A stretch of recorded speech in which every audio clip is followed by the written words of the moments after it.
I know what we're in for? Homestead life, farm life, country life, whatever you want to call it, but it's definitely slower than the hustle and bustle of a city. And I'm really, really curious to see how I might change as a person, this being an investment in our future, not just financially, but just for our lives.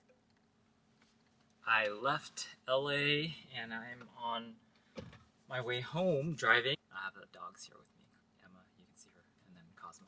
I bought a little snack. Even though I had a big lunch before, I am a little hungry now, so I bought a snacky snack.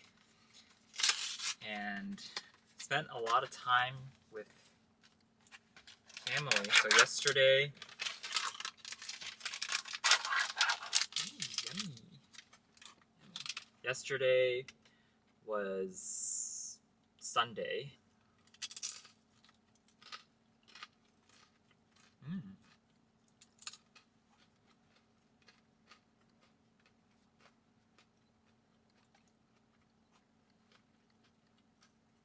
And so we just kind of sat around the dining table, and it was just nice. We talked a lot about Robert and my future wife, and I got a little bit nervous because everyone's reaction was, how are you going to do this? How are you going to maintain a farm, build a farm?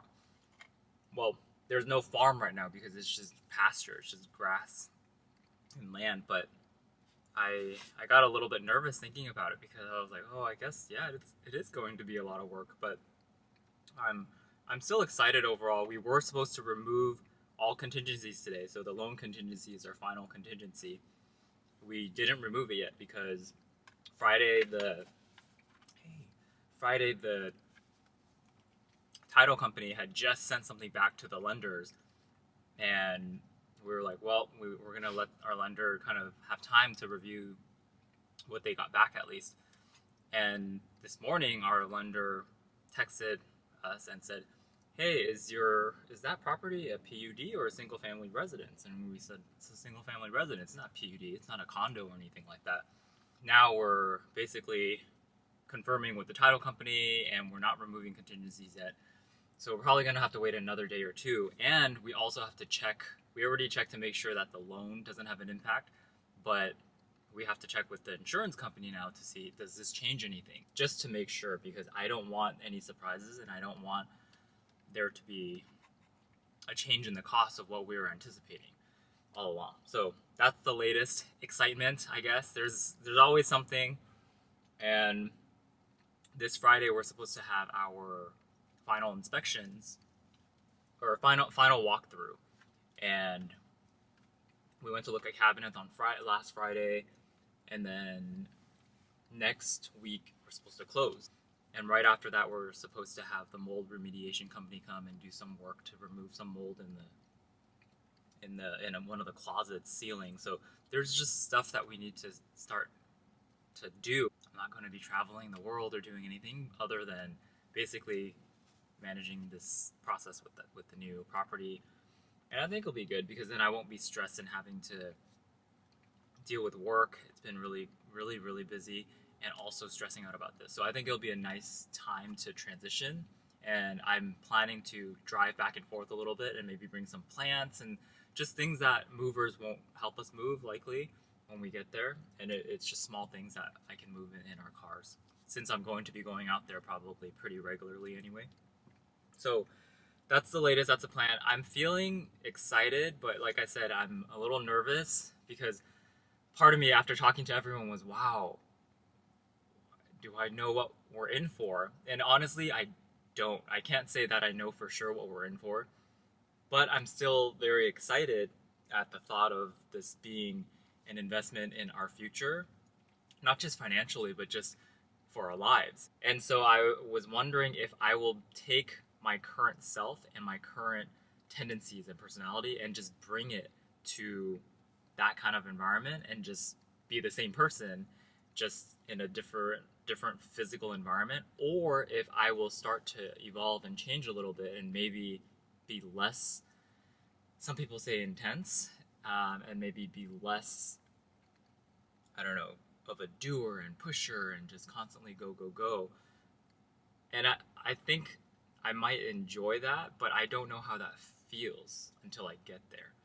And I think I recorded something before where my therapist was pointing that out to me and said, there's has to be a reason why, even though my personality has been for as long as I can remember as an adult, go, go, go, achieving things, high standards for myself, and pushing and just doing things to the best quality and to high standards. She said there has to be a reason why this dream or this thought of slowing down and this desire and yearning for that keeps coming back up in your life. There has to be a reason for that. And I'm really excited to see how being in that kind of environment will change maybe my mindset, my perspective and everything. And just overall, Robert would say, make me be a little bit more chill, which I've never been very chill. I've never been the kind of person that's like, oh yeah, let's just see what happens. That makes me uncomfortable. That makes me feel like we're unprepared. I always like to know, and some might say be in control, because I like just not having to deal with on the spot decision making and on the spot surprises, even though that's what constantly happens. Even with this house process and our previous two properties that we purchased, there's always something that you can't plan for. And I would like to think that I'm pretty resilient in that sense. I can get through things, and yes, I might be a little intense in the moment when it happens, because I immediately don't hesitate to just jump in and problem solve and say, okay, let's get through it, let's work through it, we can make it happen. And I think along the way, though, the way that I approach those kinds of situations can be very intense for some people, where some people are more like Robert. He's more like, go with the flow, it's okay, we'll figure it out at a slower pace, we'll figure it out, it's okay. Whereas I'm like, we need to figure out right now, we need to take care of it right now so we can get it out of the way. That's kind of, I think, a very similar personality of my mom's, where it's like, let's just take care of it so then we can relax, so then we can enjoy. But I think the challenge with that is there's always going to be something to take care of. There's always going to be things that we need to be doing. And so I think it creates this internal and external environment or thought of, okay, let's just take care of this, and then we can earn the right to relax and enjoy. And the older I get, the more I realize that that's a tendency of mine, where I tend to focus on, let's get it done, let's do it, push hard and get it done, and then I can enjoy it, and then at a future point I will relax. And that's what I see my mom saying also. Oh, when I retire officially, oh, when at a future point I will do this, I will spend more time cooking and things like that. And I always think, to when she says that, like, why not now, right? Why can't you just enjoy your life now? Why don't you enjoy your life now? Because life is short. But I don't listen to my own advice, because that's logically something that I really, really want for her in my heart and in my mind.